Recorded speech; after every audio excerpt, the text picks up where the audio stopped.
మరణించినప్పుడు శరీరం అక్కడనే ఉంటున్నది. మరి చనిపోయినాడు అంటున్నాం మనం, శరీరం అక్కడే ఉన్నది. చనిపోయింది ఏమిటి? అదే ఆత్మని కొందరు, జీవాత్మని కొందరు, పరమాత్మని కొందరు. ఇక్కడ మనం జాగ్రత్తగా విచారించాలి. సనాతన కాలం నుండి కూడా ఈ ప్రశ్న అలాగే ఉన్నది ప్రజల్లో.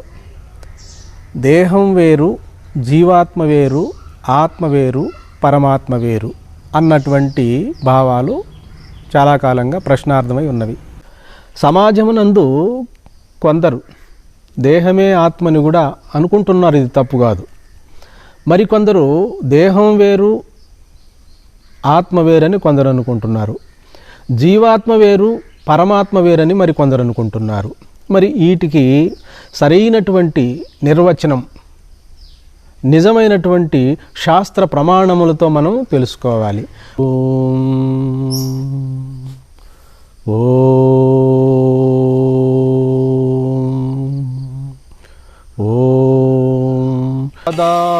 సదాశివసమారంభం శంకరాచార్యమధ్యమం అస్మదాచార్యపర్యంతం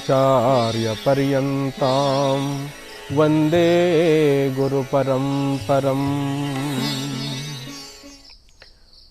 ప్రియాత్మస్వరూపులైనటువంటి ప్రియ ఆత్మబంధువులారా, మనం ఈ ప్రవచనాన్ని కొంతకాలంగా జరుపుకుంటున్నాం.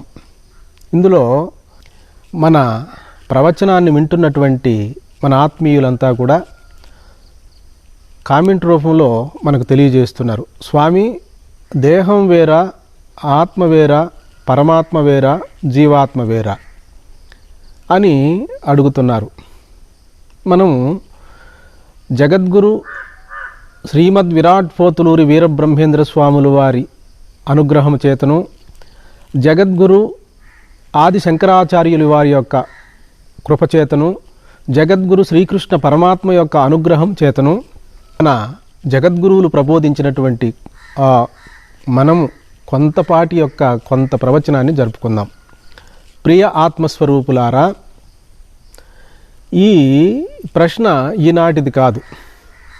చాలా కాలంగా సమాజంలో మరి ప్రశ్నార్థంగా మిగిలి ఉన్నది మరి కొంతమందిలో.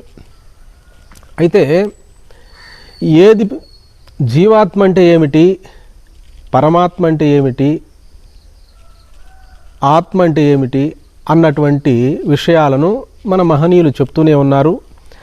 కానీ కొందరు గ్రహించగలుగుతున్నారు, కొందరు గ్రహించలేకపోతున్నారు. ఇది మన తప్పు కాదు. అనేక జన్మల నుండి మనకు వస్తున్నటువంటి సంస్కార బలం. మరి పుట్టుకతోనే మనకు అందరికీ కూడా జ్ఞానం అనేటువంటిది చాలా తక్కువగా ఉంటుంది. ఎవరికో మహాత్ములకు కొందరికి మాత్రమే నేనెవరు, దేహం అంటే ఏంది, ఆత్మ అంటే ఏంది, పరమాత్మ అంటే ఏంది, దేహం అంటే ఏంది, జీవాత్మ అంటే ఏంది, పరమాత్మ అంటే ఏమిటి అన్నటువంటి విషయాలు మనందరికి కూడా ఇది కలుగుతూ ఉంటుంది. ఇది సహజం. అయితే ఇటువంటి పరిస్థితుల్లో మనము ఎవరిని ఆశ్రయించాలి, ఎవరిని ఆశ్రయించి సంపూర్ణమైనటువంటి ఆ యొక్క సత్యాన్ని మనం తెలుసుకోవడానికి ప్రయత్నించాలి. ప్రియాత్మస్వరూపులైన ప్రియాత్మ బంధువులారా, ఏ విషయాన్ని తెలుసుకోవాలన్నా ముందు బాగా సత్యాన్ని అనుభవంకు తెచ్చుకున్నటువంటి మహాత్ముల యొక్క ప్రవచనాన్నే మనం తెలుసుకోవాలి. వారి యొక్క సద్గ్రంథముల ద్వారా అయితేనేమి, మరి అనుభవముల ద్వారా అయితేనేమి మనం వాటిని తెలుసుకోవాలి. అటువంటి సద్గురువులు చెప్పినటువంటి కొన్ని మహావాక్యాలను మీ ముందు ఉంచుతున్నాను. ప్రియాత్మస్వరూపులైన ప్రియాత్మ బంధువులారా, సమాజమునందు కొందరు దేహమే ఆత్మని కూడా అనుకుంటున్నారు, ఇది తప్పు కాదు. మరికొందరు దేహం వేరు, ఆత్మ వేరని కొందరు అనుకుంటున్నారు. జీవాత్మ వేరు, పరమాత్మ వేరని మరి కొందరు అనుకుంటున్నారు. మరి వీటికి సరైనటువంటి నిర్వచనం, నిజమైనటువంటి శాస్త్ర ప్రమాణములతో మనం తెలుసుకోవాలి. అట్టి శాస్త్ర ధర్మాలను సంపూర్ణముగా ఎరిగినటువంటి వారు జగద్గురు ఆది శంకరాచార్యులు వారు. వారు ఏమంటున్నారు అంటే, ప్రస్థానత్రయ భాష్యం, మరి వారి యొక్క భగవద్గీతకు భాష్యంలోనూ చక్కగా, భగవద్గీత భాష్యంలో కూడా చక్కగా విచారణ అందించారు. అలాగే బ్రహ్మసూత్ర భాష్యంలో కూడా వేదవ్యాస మహర్షి రాసినటువంటి బ్రహ్మసూత్రాలకు కూడా భాష్యాన్ని రాశారు శంకర భగవత్పాదులు. మరి శంకర భగవత్పాదులు లోకానికి అందించినటువంటి అనేకమైనటువంటి దృష్టాంతాలను, మరి అవస్థాత్రయ ప్రక్రియను, అధ్యారోప అపవాదమును, పంచకోశ వివేకమును, అనేకమైనటువంటి దృష్టాంతాలను మన ముందు ఉంచారు జగద్గురువు శంకరాచార్యులు వారు. అయితే ఇక్కడ అర్థం చేసుకోవడంలో మనం ఒకరు దేహంగాను ఆత్మయే దేహంగా కూడా అనుకోవడంలో తప్పు లేదు. ఎందుకంటే మనకు అనాది కాలం నుండి అవిద్య, అజ్ఞానం అనేది ఒకటి ఉన్నది కనుక, వ్యవహారికంగా జీవిస్తున్నాం కనుక ఈ ఒక సహజమైనటువంటి ఈ భావాలు వస్తూ ఉంటాయి. ఇది తప్పు కాదు. కొద్దిపాటి మనం వివేకంతో, సూక్ష్మమైనటువంటి బుద్ధితో మనం విచారించి, ఆ మహాత్ములు చెప్పినటువంటి విషయాలను కాస్త సూక్ష్మ బుద్ధితో విచారించి అనుభవంలోకి తెచ్చుకుందాం. ప్రియాత్మస్వరూపులారా, మీకు తెలుసు, నాకు తెలుసు, అందరికీ తెలుసు ఈ దేహం ఏనాడో ఒకనాడు మరణిస్తుందని. అయితే ఏదైతే జన్మించిందో దానికి మరణము సత్యము, ఏదైతే జన్మించలేదో దానికి మరణం కూడా లేదని మనము విన్నాము పెద్దల ద్వారా. అయితే జన్మిస్తున్నది, మరణిస్తున్నది ఈ పాంచభౌతికమైన శరీరం అనే మనకి ఇంకొకరు చెప్పనక్కర్లేదు. మన నాన్నగారు పరమపదిస్తున్నారు, వాళ్ళ నాన్నగారు పరమపదిస్తున్నారు. ఇది ఎవరో చెప్పడం అవసరం లేదు ఈ సత్యాన్ని. మరి మనకు రోజు ఎన్నో మరణాలను కూడా మనం గమనిస్తున్నాము. ఇది నమ్మకం కాదు, మన కంటి ఎదుట జరుగుతున్నటువంటి నగ్న సత్యం. అయితే జననము మరణము అనేటువంటిది ఈ పాంచభౌతికమైనటువంటి శరీరమునకు ఉన్నదనే ఎవరిని అడగకుండా కూడా మనకు రోజు అనుభవంలో ఉన్నది. అయితే మరణించినప్పుడు శరీరం అక్కడనే ఉంటున్నది. మరి చనిపోయినాడు అంటున్నాం మనం, శరీరం అక్కడే ఉన్నది. చనిపోయింది ఏమిటి? అదే ఆత్మని కొందరు, జీవాత్మని కొందరు, పరమాత్మని కొందరు. ఇక్కడ మనం జాగ్రత్తగా విచారించాలి. ఈ విషయము చాలా కాలం నుండి కూడా జ్ఞానపరంగాను, మరి సామాన్యంగా సామాజిక పరంగా కూడా ఆలోచిస్తున్నారు, వ్యవహారిక పరంగా కూడా ఆలోచిస్తున్నారు. వ్యవహారిక పరంగా ఎంత ఆలోచించినప్పటికీ దేవుడు వేరు, జీవుడు వేరు, దేహం వేరని మాత్రమే కలుగుతుంది. వ్యవహారికంగా సాకారంగా విచారిస్తే అలా అర్థమవుతుంది. మరి నిరాకారంగా జగద్గురువులు ప్రబోధించిన ప్రకారం, ఆ ఆచార్యులైనటువంటి జగద్గురువుల ద్వారా 4 మహావాక్యాలను విచారించి వారి ద్వారా సత్యాన్ని మనం గ్రహించినట్లయితే మనము ఎవరో మనకు స్పష్టంగా తెలియబడుతుంది. ఈ జననము మరణము అనేటువంటిది దేహమునికే కానీ దేహమునకు విలక్షణమై సర్వసాక్షి అయి నేను నేను అని ప్రతిధ్వనిస్తూ ఏ ఆత్మ చైతన్యమైతే ఉన్నదో, ఏ స్ఫురణ అయితే ఉన్నదో, ఏ ఎరుకైతే ఉన్నదో అది శరీరమునకు అతీతమనేటువంటి తత్వము మనకు ఆచార్యుని ద్వారా తెలియబడుతుంది. అయితే ఆచార్యులు లేకుండా మనకి జ్ఞానము తెలియబడదా అంటే తెలియబడుతుంది. ఎందుకని? మన రమణ మహర్షుల వారు, ఇంకా కొంతమంది వామదేవ మహర్షి, ఇటువంటి వాళ్ళు పూర్వాకృత పుణ్య విశేషమున వలన వారికి సహజంగానే ఆ జ్ఞానము అబ్బింది. ప్రియాత్మస్వరూపులైన ప్రియాత్మ బంధువులారా, మరి సాకారము నిరాకారము. సాకారములో మనం వ్యవహారికంగా చూస్తే దేవుడు వేరు, జీవుడు వేరు, దేహం వేరు అనేటువంటి భావాలు మనకు కలుగుతూ ఉంటాయి. అయితే కొంతమంది మన వాళ్ళలోనే దేహము లేకుండా ఆత్మ లేదు అంటున్నారు. దాన్ని మనం తప్పుగా భావించకూడదు. అంటే ఎవరెవరు ఏ ఏ మార్గం గుండా వెళ్తున్నారో అది మనం ఎవరిని మీరు వెళ్ళే దారి మంచిది కాదని చెప్పకూడదు. మహాత్ములు చెప్పేటువంటి వేదాంత తత్వశాస్త్రాల ద్వారా వాళ్లకు సత్యాన్ని మనం ప్రబోధించడానికి ప్రయత్నించాలి. ఎవరి ఆశయాలకు, ఎవరి మనోభావాలకు వ్యతిరేకంగా మనం ప్రవచనం చేయకూడదు. కానీ అట్లని సత్యాన్ని మరుగు చేయకూడదు. వారి ఆశయాలకు మనం ఎదురుపడకూడదు, అట్లని సత్యాన్ని మనం మరుగుపరచకూడదు. ఉన్న సత్యాన్ని జగద్గురువులైనటువంటి శ్రీకృష్ణ పరమాత్మ, జగద్గురువులైనటువంటి మరి జగద్గురు వీరబ్రహ్మేంద్ర స్వాముల వారు, జగద్గురువులైనటువంటి ఆది శంకరుల వారు ఈ విషయాన్ని చక్కగా ప్రస్తావించారు. మరి శంకరాచార్యులు వారు ఏం చెప్పారు? శ్లోకార్ధేన ప్రవక్ష్యామి యదుక్తం గ్రంథకోటిభిః బ్రహ్మ సత్యం జగన్మిథ్యా జీవో బ్రహ్మైవ నాపరః. నేను వేరుగా మీకు చెప్పనవసరం లేదు. ఈ జీవుడే బ్రహ్మం అనేటువంటి విషయాన్ని కూడా గురుదేవులు శంకరాచార్యులు వారు ఆ శ్లోకంలో ప్రవేశపెట్టారు. అయితే ఇక్కడ జగద్గురు వీరబ్రహ్మేంద్ర స్వాములు వారు ఏమన్నారు అదే జీవుణ్ణి? ఆలోచించండి. బ్రహ్మమనగా పరదేశమున లేడు, తన్ను తానెరిగిన తానేపో ఆ బ్రహ్మము అని జగద్గురువులు సెలవిచ్చారు. అయితే శ్రీకృష్ణ పరమాత్మ ఏమన్నాడు? అహమాత్మ గుడాకేశ సర్వభూత శయస్థిత అహమాది మధ్యంతభూతానామంతయేవచ. భగవద్గీతలో గీతాచార్యుడైనటువంటి శ్రీకృష్ణ పరమాత్మ ఈ విధముగా సెలవిచ్చారు. ఏదైతే ఈ శరీరములో నేను అనే స్ఫురణ ఉన్నది చూడండి, అది ఏ పరమాత్మ స్వరూపమని జగద్గురువు శంకరాచార్యులు వారు, శ్రీకృష్ణ పరమాత్మ, వీరబ్రహ్మేంద్ర స్వాములు వారు సెలవిచ్చారు. అయితే మనము సామాన్యంగా సాకారములో మనం ఆరాధన చేస్తాం, శివారాధన చేస్తాము, విష్ణువును ఆరాధిస్తాము. మరి ఆరాధనలో ఏముంటుంది? మనకు నేను వేరు, నా దైవం వేరు అనేటువంటి భావన ఉంటుంది. ఇది తప్పు కాదు. మరి 99 మంది ఎక్కువగా సాకారంలోనే సిద్ధి పొంది నిరాకారానికి వెళ్ళారు. ఇది మన పూర్వీకులు మనకు చెప్పినటువంటి సందేశం. ఎందుకు అంటే నామరూపరహితమైన పరబ్రహ్మమును అందరూ అట్టి స్థితిని అనుభవముగా చూసుకునేదానికి సామర్థ్యం ఉండదు.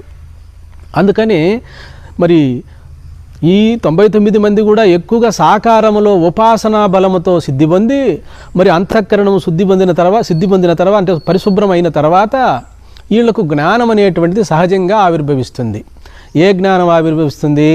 నేను ఏ దేవతను ఆరాధిస్తున్నానో ఆ దేవత కంటే నేను అన్యము కాదు అనేటువంటి ఈ పుణ్యకర్మలు ఆచరించడం వల్ల అంతఃకరణ శుద్ధి కలిగినప్పుడు స్వతసిద్ధముగా అంతఃకరణ యందే జ్ఞానం అనేటువంటిది మనకు ప్రకాశమవుతుంది. ప్రియాత్మస్వరూపులారా, వ్యవహారిక పరంగా చూస్తే దేహము, జీవుడు, దేవుడు, ఇవి ఈ మూడిటిని వివరిస్తాను వినండి. జగద్గురు శంకరాచార్యులు వారు రజుసర్ప భ్రాంతిని చెప్పారు. మసక చీకటిలో మనం దారిలో వెళ్తున్నాము, ఒక త్రాటిని చూసి పాముగా భ్రమిస్తాం. అక్కడికి వెళ్ళి టార్చ్ వేసి చూస్తే సర్పము కాదు, ఉన్నది త్రాడేనని గుర్తిస్తాం. అయితే ఇక్కడ మనము అనాది కాలముగా మనము ఈ దేహముతో మమేకం అయ్యున్నాం గనుక ఈ దేహమే నేను అనుకుంటున్నాం మనం. ఇది సహజం, ప్రతి ఒక్కరికి ఉంటుంది ఇది. అయితే ఇది ఎప్పుడు తొలుగుతుంది అంటే మరి సద్గురువులైనటువంటి మహాత్ముల ద్వారా మహావాక్య విచారణ జరిగిన తర్వాత, ఆత్మజ్ఞానం కలిగిన తర్వాత నేనేమిటి, దేహమేమిటి, జీవాత్మ ఏమిటి, పరమాత్మ ఏమిటి అనేటువంటి విషయాలకు సంపూర్ణమైనటువంటి సమాధానం మనకు లభిస్తుంది. సనాతన కాలం నుండి కూడా ఈ ప్రశ్న అలాగే ఉన్నది ప్రజల్లో.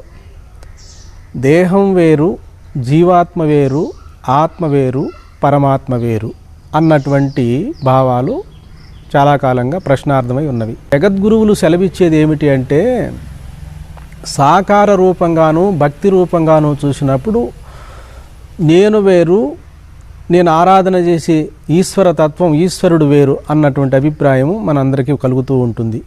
అదే భక్తి పరాకాష్ఠకు చేరి ఆ భక్తి జ్ఞానముగా పరిణతి చెందినప్పుడు దేహం మాత్రమే వేరని, జీవాత్మ, ఆత్మ, పరమాత్మ అనే ఈ మూడు కూడా సర్వవ్యాపకమైనటువంటి పరబ్రహ్మ స్వరూపమని మనకు ఆచార్యుని ద్వారా తెలియబడుతుంది.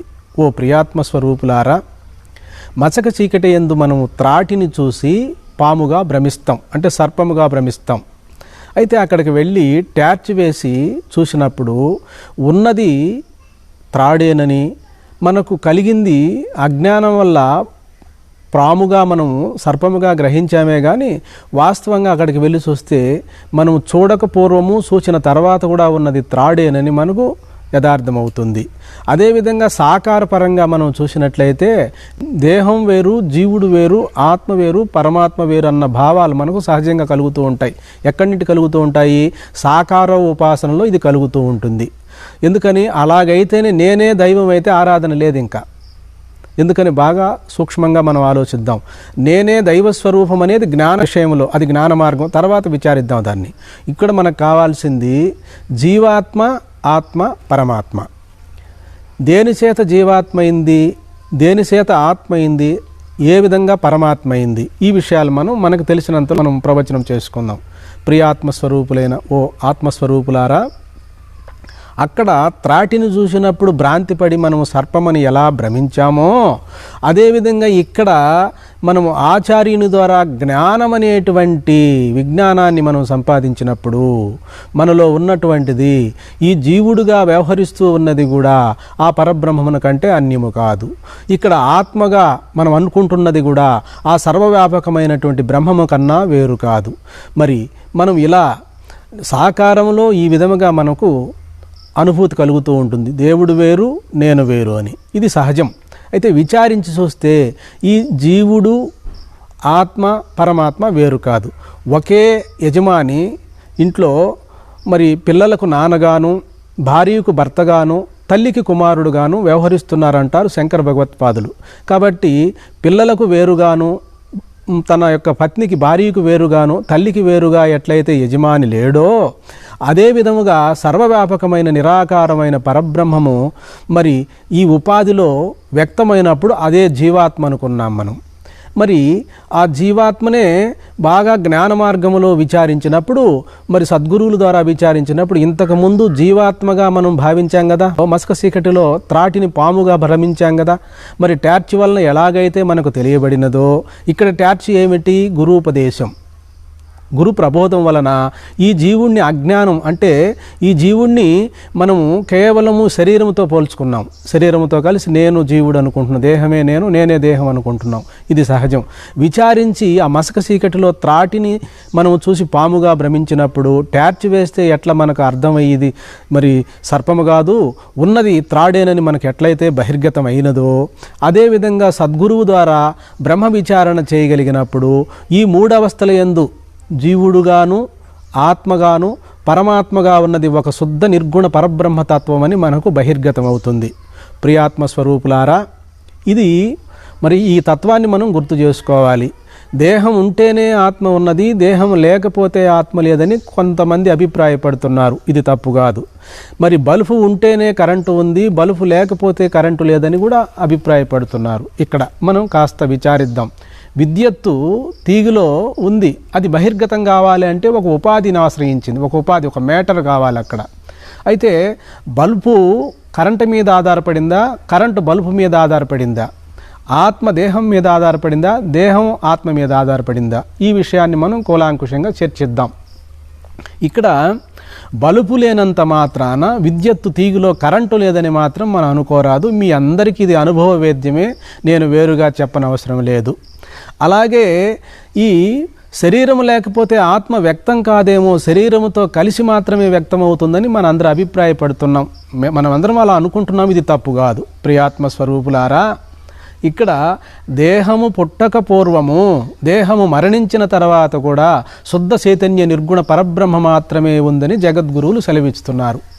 మరి ఈ తత్వాన్ని మనము ఇలా చెప్పుకోవడం కాదు, అనుభవ వేద్యమై గురు వాక్యముల ద్వారా అనుష్ఠానము ద్వారా ఉన్న సత్యాన్ని మనం అనుభవంలోకి తెచ్చుకున్నప్పుడు ఏది సత్యము ఏది నిత్యము అన్నది నేను చెప్పనక్కర్లేదు, అనుభవ వేద్యమే ప్రతి ఒక్కరికి. అయితే ఇక్కడ దేవలోక సుఖాలు, స్వర్గలోక ప్రాప్తి, మరి మోక్షము అన్నటివి చెప్పుకుంటూ ఉన్నారు మన వాళ్ళు. మోక్ష విషయం తర్వాత మాట్లాడదాం. ఈ దేవలోక సుఖాలు అనుభవిస్తున్నది జీవాత్మ పరమాత్మ, పాపాన్ని కష్టసుఖాలు అనుభవిస్తున్నది జీవాత్మ పరమాత్మ, స్వర్గభోగాలు అనుభవిస్తున్నది జీవాత్మ పరమాత్మ అన్న ప్రశ్న మనందరికీ ఉన్నది. అయితే ఇక్కడ మనం ఆలోచించాలి. గమనాంతర ప్రాప్తి అంటే గమనాగమనములు చెప్పినది జీవాత్మకే కానీ పరమాత్మకు కాదు. అయితే ఇక్కడ మనం గుర్తించాలి సూక్ష్మంగా, ఈ దేహముతో అభిమానం పెంచుకొని దేహముతో మమేకమైనాం కాబట్టి ఆ పరబ్రహ్మమునే జీవాత్మగా అనుకొని భ్రమిస్తున్నాం మనం. ఇక్కడ వాస్తవంగా ఈ యజమాని ఎట్లయితే పిల్లలకు భార్యకు తల్లికి ఒకే వ్యక్తి పలు రకాలుగా కనిపిస్తున్నాడో అదేవిధంగా పుణ్యకర్మలు పాపకర్మలు స్వర్గప్రాప్తి మరి దేవలోక భోగాలు ఇవన్నీ కూడా ఈ పరబ్రహ్మమునే మనం జీవరూపముగా భావించి నిజ తత్వాన్ని గ్రహించలేకపోవడం వలన యథార్థమైనటువంటి ఆ స్వస్వరూపమైనటువంటి ఆ యొక్క యథార్థ పరబ్రహ్మ స్వరూపాన్ని తన స్వరూపముగా గ్రహించలేకపోవడం వలన జీవరూపముగా భ్రమిస్తున్నాము. ఇది సత్యమే. అయితే ఎంతవరకు అంటే ఇది సాకారంలో మనకు స్థూలదేహము సూక్ష్మదేహము కారణదేహము. సూక్ష్మదేహముతోనే మనం ఏ సుఖాన్ని అనుభవించాలన్నా ఏ కష్టాలు అనుభవించాలన్నా, స్వర్గ నరకాలు అనుభవించాలన్నా సూక్ష్మదేహంతో మాత్రమే ఇవన్నీ అనుభవించడానికి జరుగుతుంది. అయితే అంతటా పరబ్రహ్మం అన్నారే, మరి అంతటా పరబ్రహ్మం అన్నప్పుడు ఈ కష్ట సుఖాలు అనుభవిస్తున్నది ఎవరు? జీవాత్మ లేక పరమాత్మ అన్నది మనకి ఇక్కడ ప్రశ్న. మరి దేహాభిమానం ఉన్నంత వరకు మనం ఈ లింగ శరీరము అంటే సూక్ష్మ శరీరం ఉంటుంది మనకు, యాతనా శరీరం అంటాడు. ఈ సుఖము చేసుకుంటే సుఖభోగాలు అనుభవించడము, దేవలోకానికి వెళ్ళాలంటే సూక్ష్మ శరీరమే వెళ్ళాలి అక్కడికి. మరి నరకలోకానికి వెళ్ళాలంటే కూడా సూక్ష్మ శరీరమే ఉండాలి. నరకయాతనలో యాతనా శరీరం అంటారు. ఇది నేను చెప్పని అవసరం లేదు, మీరు కఠోపనిషత్తులో కూడా ఈ విషయాన్ని గ్రహించవచ్చు. ప్రియాత్మ స్వరూపులైన ప్రియాత్మ బంధువులారా, మరి సాకారములో అయితేనేమో జీవాత్మ వేరు, ఆత్మ వేరు, పరమాత్మ వేరు అని మనం అనుకుంటూ ఉంటాం. అదే విషయాన్ని బాగా మనం శాస్త్రాచార్యుల ద్వారా విచారించినట్లయితే ఒకే ఒక పరబ్రహ్మము సాకారంగాను నిరాకారంగాను మనకు ఉంది. అయితే సాకారంలో ఏం జరుగుతుంది? సూక్ష్మ శరీరం ఉంటుంది మనకు. ఈ సూక్ష్మ భోగాలు అనుభవించాలంటే ఈ దేహం ఉపయోగపడదు. సూక్ష్మ శరీరంతోనే లోకాంతర ప్రాప్తులు, క్రమముక్తి వరకు కూడా సూక్ష్మదేహం ఉంటుంది. కాబట్టి ఈ దేవతా ఆరాధన చేసేటప్పుడు మనకేముంటుందంటే ఇక్కడ ఆయా దేవతా లోకాల ప్రాప్తి కలుగుతుంది. కొందరు స్వర్గలోకానికి వెళ్ళారని, కొందరు పుణ్యభోగాలకు వెళ్ళారని, కొందరు పితృలోకానికి వెళ్ళారని మన పూర్వీకులు పురాణాల్లో చెప్తున్నారు. ఇవేవి తప్పు కాదు. అయితే సర్వత్రా పరబ్రహ్మతత్వం ఉన్నప్పుడు మరి ఈ అనుభూతి ఎలా కలిగింది అనేటువంటిది ప్రశ్న మనకి ఇక్కడ. అయితే ఇక్కడ ఏ పరబ్రహ్మతత్వం అయితే ఉన్నదో ఈ ఉపాధిలో అంతఃకరణములో ప్రకాశించేటువంటి ప్రతిఫలించేటువంటి చైతన్యాన్నే జీవాత్మ అన్నారు, వేరు కాదు. ఇక్కడ మీరు సూక్ష్మంగా గుర్తించగలరని నేను ఒక తూరి మీకు మనవి చేసుకుంటున్నాను. జీవుడనే శబ్దం మనకి ఎప్పుడు ఏర్పడింది అంటే ఈ అంతఃకరణములో, అంటే మనసు, బుద్ధి, చిత్తము, అహంకారం అనేటువంటి అంతఃకరణములో ప్రతిఫలించినటువంటి చైతన్యాన్నే జీవాత్మని మనకు వేదాంత శాస్త్రాలు చెప్తున్నాయి. దీనికి కొద్దిపాటి విశ్లేషణ చేసుకుందాం.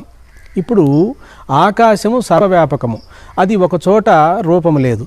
అదే మనము ఒక ఘటాన్ని పెట్టామనుకోండి, కుండను పెట్టామనుకోండి, ఆ నిరాకారమైన ఆకాశమే ఈ ఘటములో ప్రకాశిస్తూ ఉంటుంది. అంత మాత్రాన ఇది ఘటాకాశం అనవలసిందే. అయితే ఘటాకాశం అంటున్నాం కానీ వాస్తవంగా విచారిస్తే ఘటాకాశం కాదు, మహాకాశమే.